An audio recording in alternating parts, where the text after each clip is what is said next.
Mother, is Maxwell House really the only coffee in the world? Well, your father says so, and your father knows best.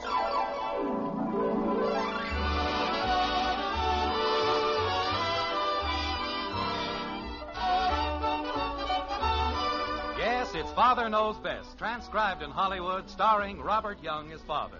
A half-hour visit with your neighbors, the Andersons, brought to you by America's favorite coffee, Maxwell House. The coffee that's always good to the last drop.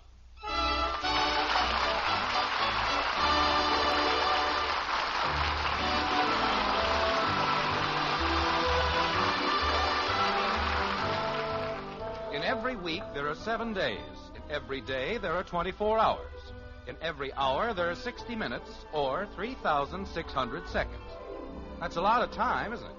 Time enough to do almost anything. Unless, of course, you happen to be a father. If you're a father, like Jim Anderson, there's never enough time. Never enough minutes or hours or days. That's why, as a conscientious father, you're forced to take steps like this. And so, gentlemen of the Springfield Service Club, let's take a look at the record. Let's put a microscope on the past year and see exactly how much cooperation I have received. Jim? Honey, if you're going to keep interrupting me, I'm sorry, dear, but microscope sounds so funny. Don't you mean magnifying glass? Well, you're being very technical, Margaret. It's just a figure of speech, so what difference does it make which one I use? Not a great deal, I suppose, except that when you say microscope, you think of germs. And that's exactly what they are, a bunch of germs. Elect a man president and then don't lift a finger to help him. I know, dear, but as long as you're going to It's supposed to be such a great honor. I'd better wear this tie, huh? Yes, dear, and I've laid your shirt out in the bed.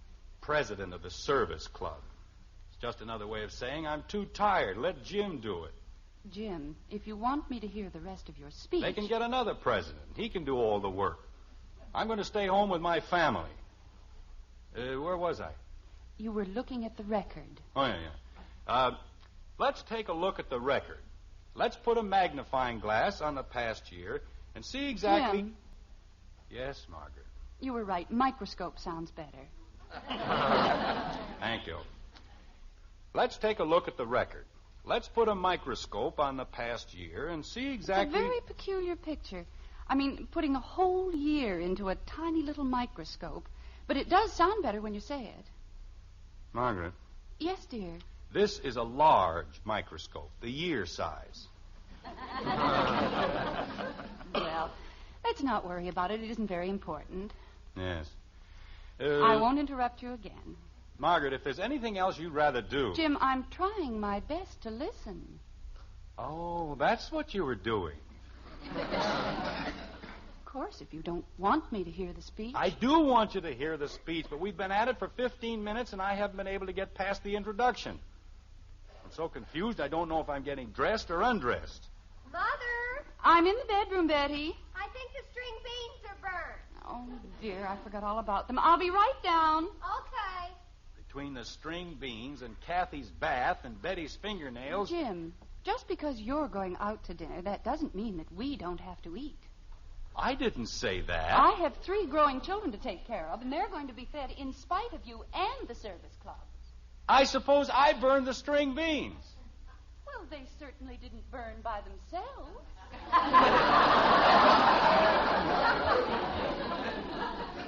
Now, there's logic for you.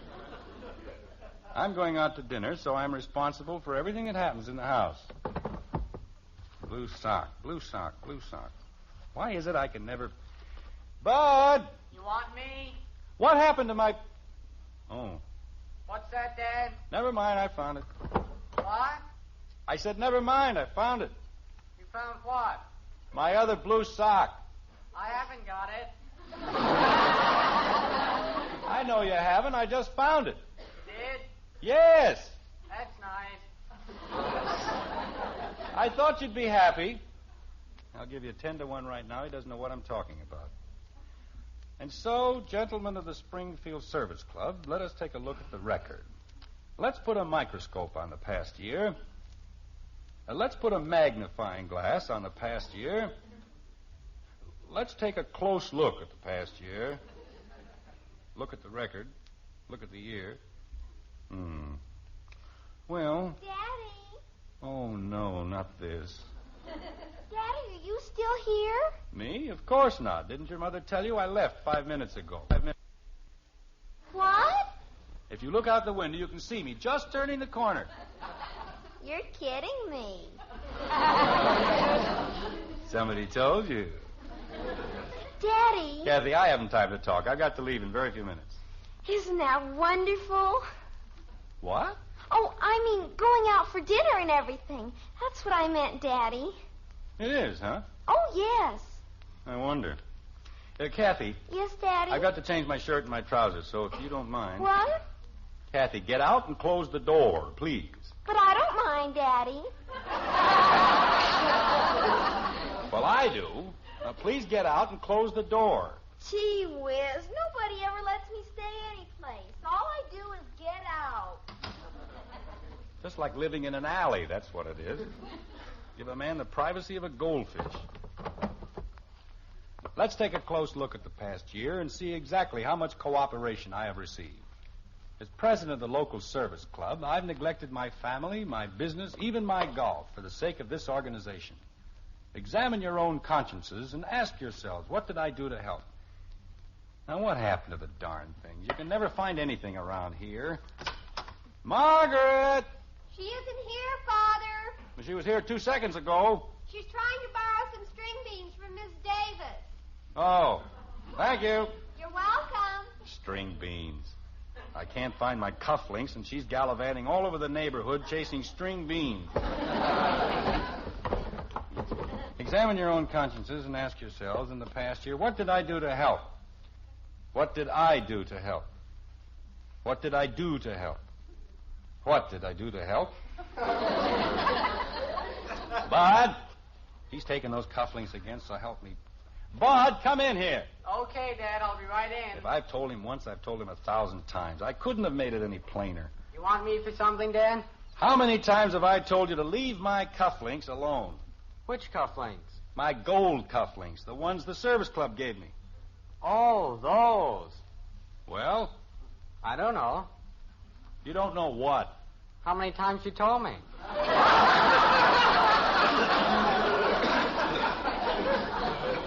Then why did you? What did I want? Take them. Oh. I didn't.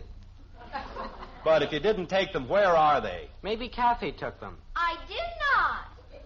Well, if it isn't Millicent Mayflower, girl detective. Come in, Millie. Did you call me, Daddy? Kathy, aside from the fact that it isn't polite to drop eaves on people, what did you do with my cufflinks? I didn't drop anything on anybody. What did you do with my cufflinks? What cufflinks, Daddy? His gold cufflinks that the service club gave him. I didn't ask you. Kathy, where are my cufflinks? The gold cufflinks that the service club gave you? Yes. I don't know. Oh, Kathy. Gosh, Daddy, if I knew where they were, I'd be the first one to tell you. I can't afford to have you... I mean, you're almost late now. I am not almost late. Dinner isn't until 7:30. But you always leave here before 7. You have to leave before 7. Why? So you won't be late. Kathy, why are you so anxious to get me out of the house? I didn't say I was anxious. Father! Just a minute, Betty. Kathy, what fiendish little scheme is percolating in the back of your equally fiendish little mind? Why, Daddy! You're up to something. You're up to no good, and I want to know what it is. Now what's the matter? You're going to spank me. I'm not going to spank you. I don't even know what you did. Dad, is it all right if I go back to my room? No, you stay right where you are. But I have homework to do. You can do it later. Right now, we've got to find my cufflinks. Holy cow. Father, now don't forget what you... What's the matter with her? Daddy's going to spank me. What for? I don't know. Betty, did you see Dad's cufflinks? No. Father, don't forget you promised to drop the bridge tables and chairs off at the sorority house tonight. I said no such thing. It was tomorrow night. Father! Mother, they need them in the morning, and you promised. I don't want you to spank me. What if you don't ever find your cufflinks? Then what happens to my homework? You said you'd take them, and they're counting on it, and if you don't, they won't ever speak to me again. I'm going to be a hermit. That's what I'm going to be. I'm going to grow a long white beard and live on top of a mountain in Tibet. Mother, he said he'd take the tables and chairs over, and now he says he won't. Margaret, so help me. I Kathleen. Daddy said he was going to spank me. said no such thing. Did I, Bud? I was sitting in my own room, minding my own business. He said last night he'd take the chairs over. Betty. But now he changes his mind, and I suppose... Kathy. Well, that's better. Jim, I've never seen it to fail. If I set 1 foot out of the house, absolute bedlam sets in. That's not true. But if you're going to walk out in the middle of an emergency... What emergency? What emergency? The place is crawling with them. Why don't you take them one at a time? All right, I will. Bud, All I want to do is my homework. go down to the kitchen and watch the string beans. Yes, ma'am. Betty, Father promised me. you'd better set the table in the breakfast room. But Father said... We'll take care of the chairs later. Stomping creepers. And now, my 2 little ones.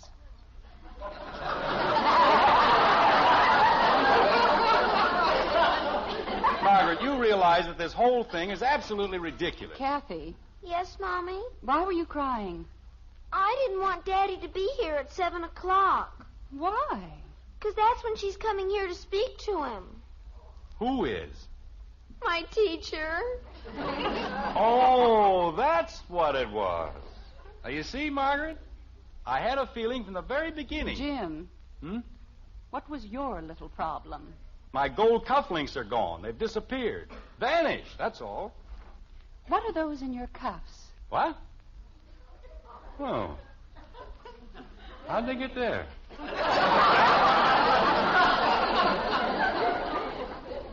Jim, I told you I'd laid your shirt out. I put the cufflinks in the shirt to save you a little time. Well, Margaret, let's face it. That's a pretty silly place to hide cufflinks.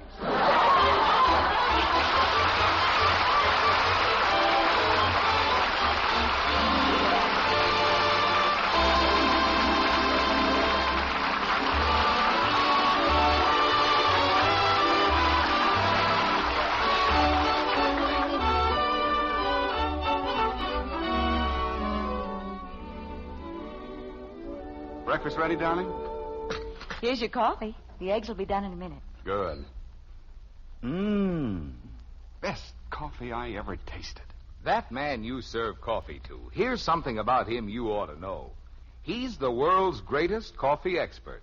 Yes, ma'am, your husband is the #1 expert on coffee. Of course, we Maxwell House people, we think we're pretty fair experts. Our coffee is America's favorite brand. But the final judge, the real expert, is that man of yours. And if you'll pour him a cup of Maxwell House, we're mighty sure he'll say... Best coffee I ever tasted. In fact, if he doesn't, we'll give you your money back. You see, we know there's no coffee tastes like Maxwell House because no coffee's made like Maxwell House. No other coffee has that wonderful good to the last drop flavor. Get Maxwell House tomorrow. Start serving it to your husband. And if he doesn't say it's the best coffee there is, why, you return the can and unused portion to us, and we'll gladly refund the price you paid. Our address is right on the front of that familiar blue tin. Tomorrow, see how much the world's greatest coffee expert, your husband, enjoys Maxwell House coffee. Always good to the last drop.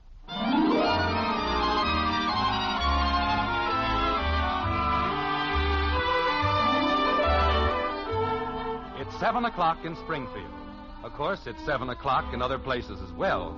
But in other places, the hour doesn't contain the same drama, the same suspense that it does in the Anderson Den. There, 7 o'clock is a magic hour, fraught with excitement and just a small touch of mystery, like this. Kathy, Yes, Daddy? what did you do in school? I didn't do anything. Jim, why do you immediately assume that Kathy has done something wrong? Well, why else would her teacher want to see me? Maybe she doesn't want to see you specifically. Yes, she does, Mommy. She said she had to see Daddy and she'd be here at 7 o'clock. And naturally, she'd have to pick tonight. Kathy, why didn't you tell us about this earlier?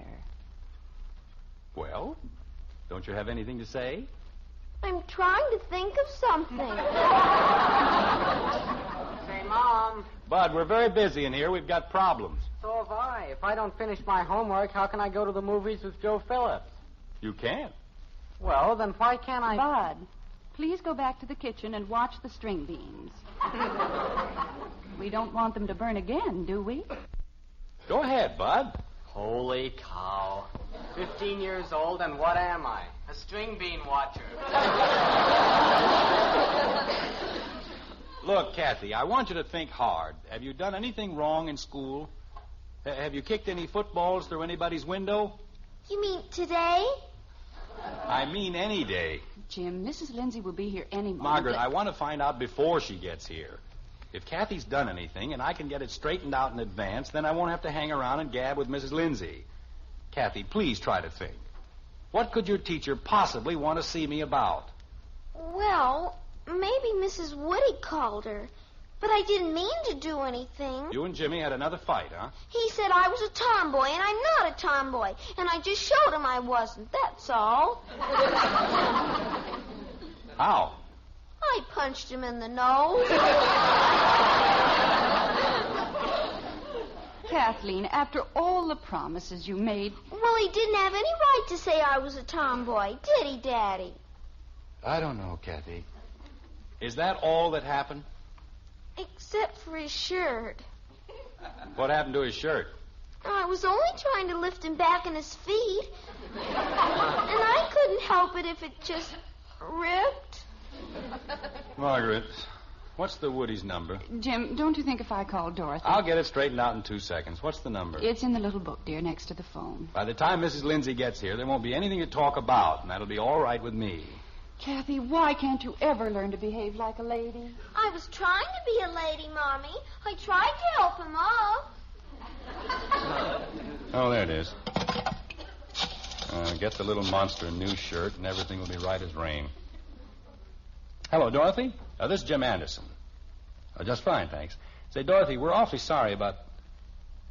No, I hadn't heard about the school paper drive. I was just...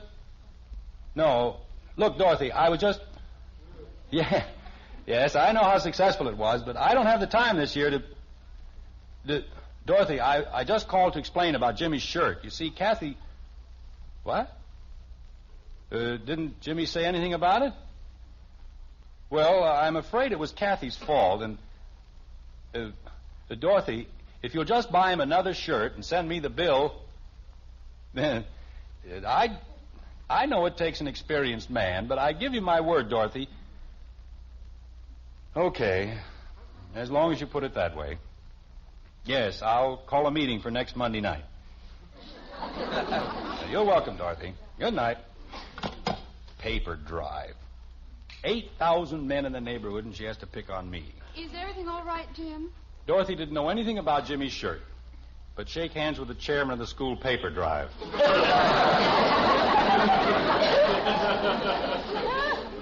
Jim, it won't do any good to give up your office in the service club if you're going to turn around... It wasn't my idea, Margaret. She said I owed it to her on account of Jimmy's shirt. Well, what could I do? Well, it'll only be for a month, and then you'll have all your evenings to spend with us. Father, Bud and I put the bridge tables and chairs in the back of the car. What for? You said you'd deliver them. I said I'd deliver them tomorrow, not tonight. Mother! Margaret, it's clear over on the other side of town. It'll take me all night. I know, dear, but after all, Betty promised. Please, Father. All right. I'll take them over after I leave the dinner. Oh, thank you, Father. You're a lamb. And I'm getting just a little tired of being led to the slaughter.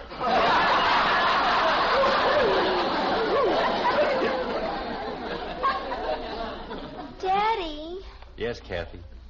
maybe it was Stevie Long.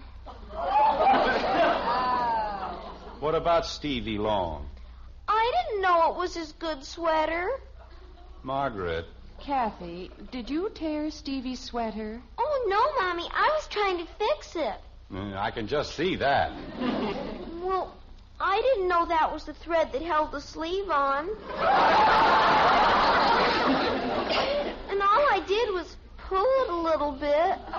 And Stevie just stood there and let you, I suppose. He wasn't even there. I was holding the sweater while he went inside to get the baseball.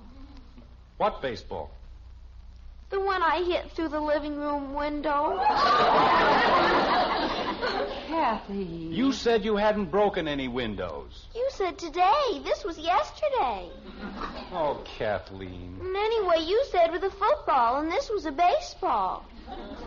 Kathy, when are you going to realize that you're not a boy? I don't know. Is there any other child in Springfield who gets into half as much mischief as you do? Don't you know how to say anything but I don't know? I don't know.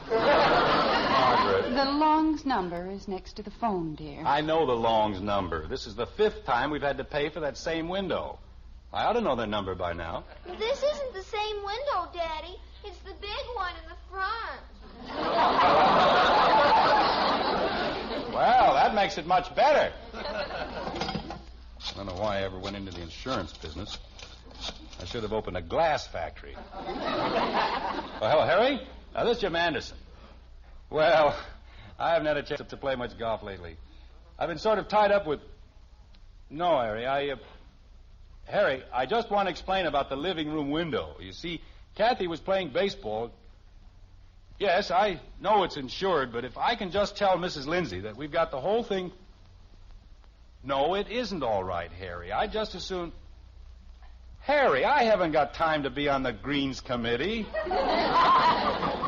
I'm going to resign as president of the Look, Harry, I know that it... But I don't have one evening a week. I've got a family, Harry, and I don't see them from... Look, can't I just send you a check for the window? Okay, Harry. 8 o'clock at your house. On Wednesday. Yes, Harry. Okay, good night. I don't know. Every time I pick up the phone, I'm a member of something else. Did you straighten everything out with Harry, dear? Oh, sure. It was a plate glass window, and he's already collected the insurance. And now I'm a member of the Greens Committee at the golf club. Jim, if this keeps up... Every Wednesday night, what to do with the grass, where to put the cups, and who ran away with the trap in front of the 15th green. I'll probably wind up in back of a lawnmower. Daddy. I don't want to hear another word out of you. But I just thought of something. Jim, she's only trying to help you. Oh, sure. She's helping me just fine. I'm a paper collector and a grass cutter, and I still don't know what Mrs. Lindsay wants. I do. Mom, the string beans are boiling over. Oh, dear. I'll be right there, Bud. Now, Kathy, tell your father what you did and then wash your hands. Dinner's almost ready. Yes, Mommy. Well? What? What did you do? Oh, I think I know what I did, but it wasn't my fault, Daddy. Nothing is ever your fault. I've never seen a child who could do more things that weren't her fault. Well, how did I know her father wasn't through with them? Wasn't through with what? The neckties. What neckties? The ones I told Laurie Hathaway to use. For what? To tie up the goat. What goat? The one I found in the lot. You brought a goat over to the Hathaways? Well, you wouldn't let me keep it here, would you? And I didn't know it was going to eat all Mr. Hathaway's flowers. Oh, Kathy. What am I going to do with you? Spank me? Now I've got to call the Hathaways.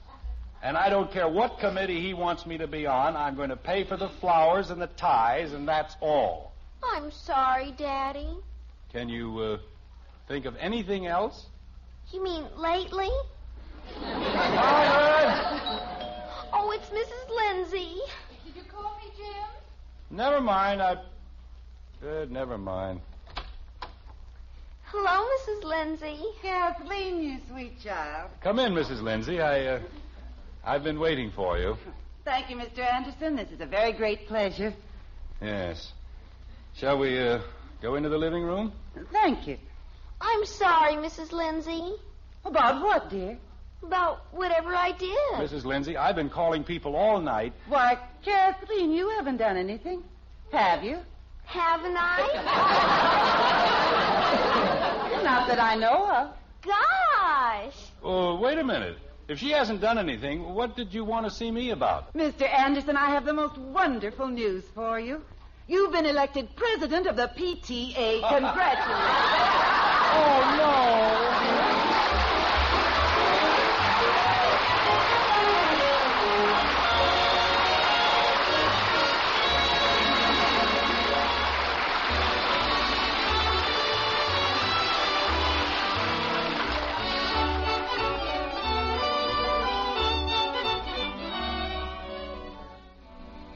What is it that puts so much real enjoyment in a steaming cup of coffee? Why, it's flavor. Yes, and when you buy coffee, you certainly want to get the most in flavor for your money. Now, that's something the world's greatest coffee expert can help you find. Your husband. He's the expert we mean. Just serve him a cup of Maxwell House coffee. And then when he says, best coffee I ever tasted, you'll know Maxwell House has the flavor, that it's your coffee buy. Find out tomorrow. Buy a pound of Maxwell House. Start serving it to your husband. And count all the truly good cups of coffee you get from that 1 pound. At your own table, find out how much more you get for your money with Maxwell House coffee. Always good to the last drop.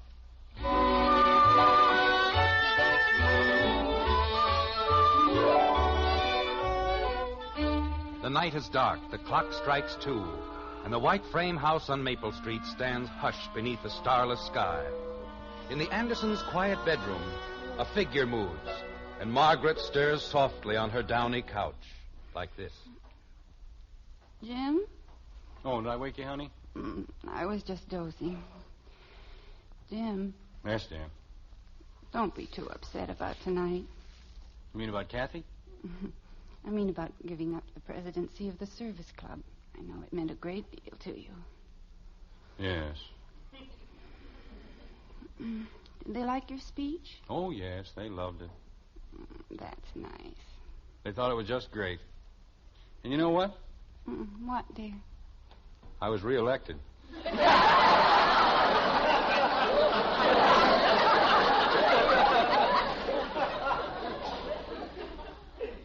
Good night, Jim. Good night, dear.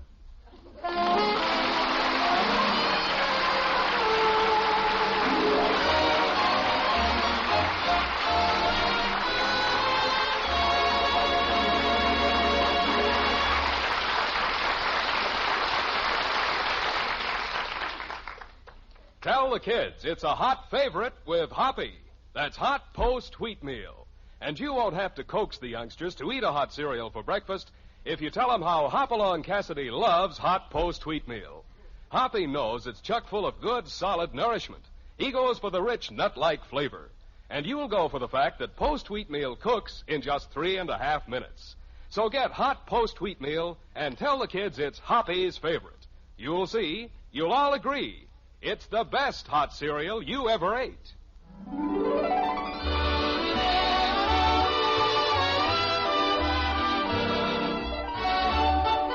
Join us again next week when we'll be back with Father Knows Best, starring Robert Young as Jim Anderson, with Roy Barkey and the Maxwell House Orchestra, and yours truly, Bill Foreman.